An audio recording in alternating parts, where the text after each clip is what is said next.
In this video, we're going to keep it short and sweet, and I'm going to show you how to update your transactions from the Banking Center. So the first thing you're going to want to do is go to Transactions and click on Bank Transactions.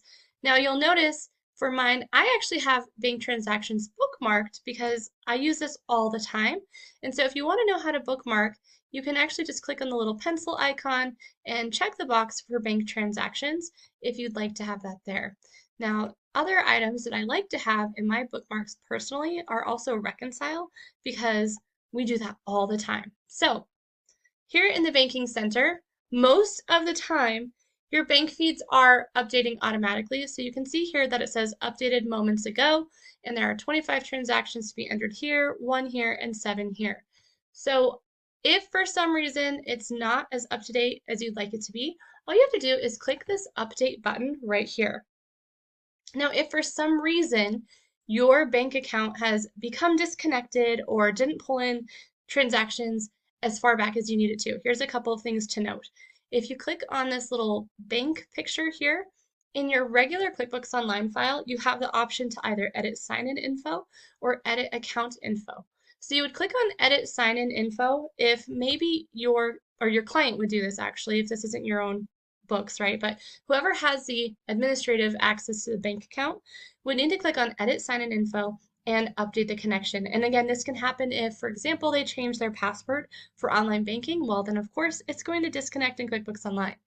Now, if we click on Edit Account Info, that's where we can change the bank account name, or let's say you accidentally chose the wrong detail type. You can select a different option here. You can also click the box to make a sub-account. However, I typically will not make any of my banks or credit card accounts sub-accounts. And then if you want to disconnect the bank account, you can click disconnect this account on save. And we would use that, for example, if the client has shut down the bank account and they're no longer going to be using it. Otherwise, I'm not going to disconnect on save. Actually, there's one other exception to that. If the client connected an account that they shouldn't have, like a personal account, the first thing you would want to do is click on categorized and make sure no transactions have been entered. And if they have been, you would check the box here, select them all, and click undo before you go edit account info and disconnect this account on save. So that way you can just completely undo it and you don't have a bunch of transactions in QuickBooks that don't belong. All right, now the other option, let's say that the update isn't working for some reason and you have to import the transactions. You can upload from file by clicking this drop-down arrow, click upload from file, and then you can import a CSV of those bank transactions.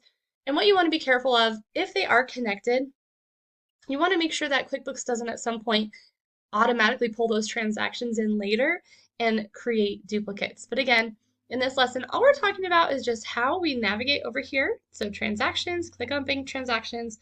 That takes us to our bank center. And you just want to click this update button before you start doing what we're going to cover in the next lesson, which is categorizing all of these bank transactions when they pull into QuickBooks Online.